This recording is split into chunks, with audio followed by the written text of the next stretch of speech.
ang tahimik na gabi sa tabing dagat. Ang kahulugan nito ay naglalarawan ito ng payapa at kalmadong gabi malapit sa dagat. Ikalawa, si Mang Tonyo na isang mabuting kapitbahay. Tumutukoy ito sa isang taong kilala sa pagiging mabait at matulungin sa kanyang mga kapitbahay. Ikatlo, mga bulaklak sa hardin ng paaralan. Ang kahulugan naman nito ay nilarawan nito ang mga halamang namumulaklak sa loob ng paaralan. Ikaapat, lumang bahay sa dulo ng kalsada. Isinasalaysay nito ang isang matandang bahay na matatagpuan sa pinakadulo ng daan. Ikalima, isang tasa na mainit na tsokolate. Tumutukoy ito sa isang inuming mabibigay init at ginhawa. Ikaanim, ang batang may dalang makulay na lobo.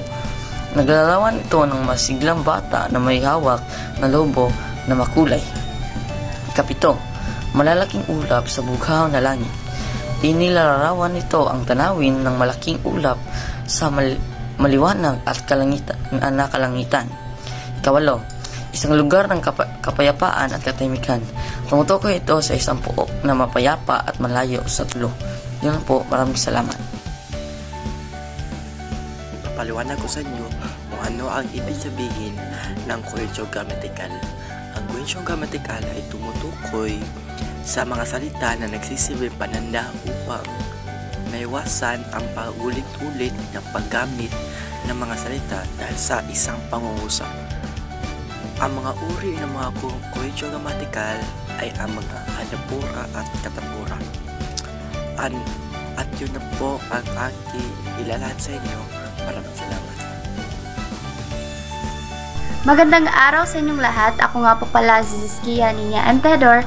At ngayon na natuklasan nyo na kung ano ang kahulugan ng kohesyong gramatikal, ay dumako naman tayo sa dalawang uri nito. Ang una ay ang anapora. Ang anapora ay pangungusap na kung saan ang panghalip ay ginagamit lamang sa panghulihan. Halimbawa, si Maria ay mabait, siya ay laging tumutulong.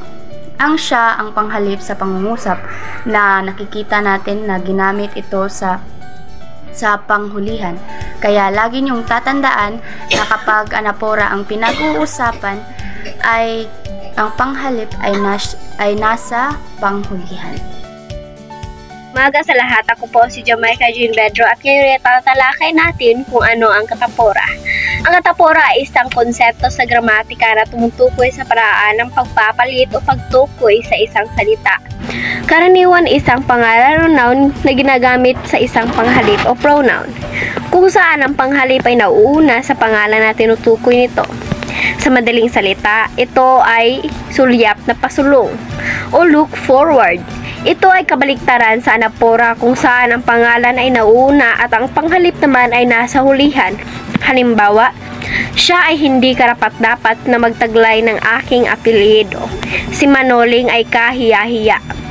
Ang siya ay ang panghalip na nauuna at ang Manoling naman ay pangalan na nahuhuli at tinutukoy ng panghalip. Yun lamang po, maraming salamat. Ngayon na natapos na tayo sa ating aralin ay dumako naman tayo sa mga kasagutan. Upang masukat ang inyong mga napag-aralan ay meron kaming ibibigay na kasagutan at inyo lamang itong sasagutan sa loob ng 3 segundo. Ano ang kohesyong gramatikal?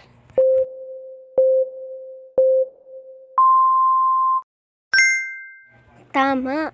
Ang kohesyong gramatikal ay tumutukoy sa mga salita na nagsisilbing pananda. Ano ang nasa hulihan ng anapora?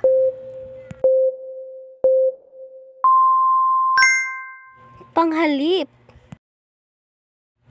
Ano ang laging tatandaan kapag ang anapora ang pinag-uusapan?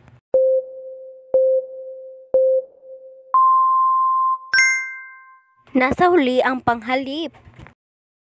Ano ang kaibahan ng anapora at katapora?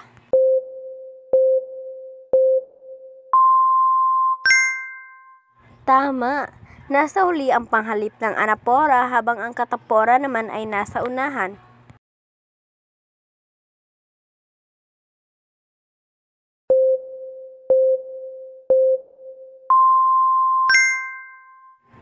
Ang katapora ay tumutukoy sa paraan ng pagpapalit o pagtukoy ng isang salita.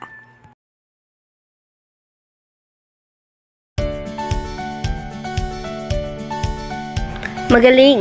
Ngayon na iyong nasagutan ang aming mga katanungan ay mayroon akong ipapakita sa inyo na graphic organizer upang mas mapapairal ang inyong kaalaman tungkol sa kohesyong gramatikal na anapora at katapora.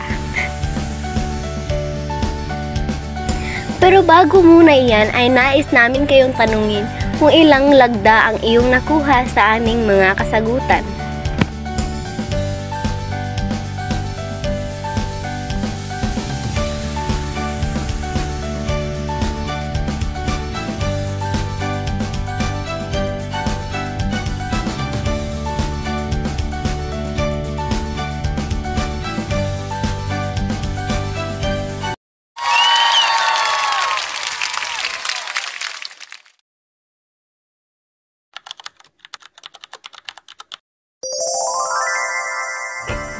Tumutukoy sa mga salita na nagsisilbing pananda upang maiwasan ang paulit-ulit na paggamit ng mga salita sa isang pangungusap.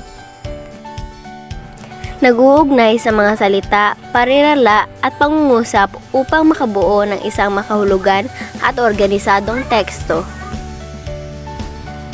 Ang kohesyong gramatikal ay mahalaga upang makabuo ng isang malinaw at organisadong teksto na madaling maintindihan ng mga mambabasa.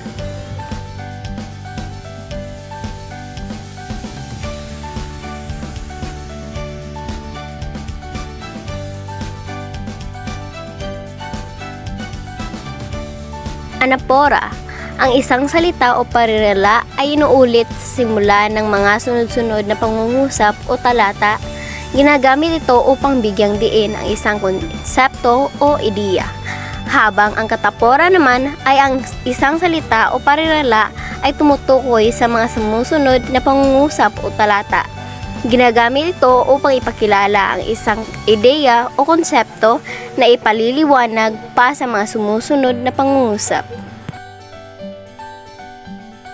Ang anapora at katapora ay parehong parte ng kohesyong gramatikal.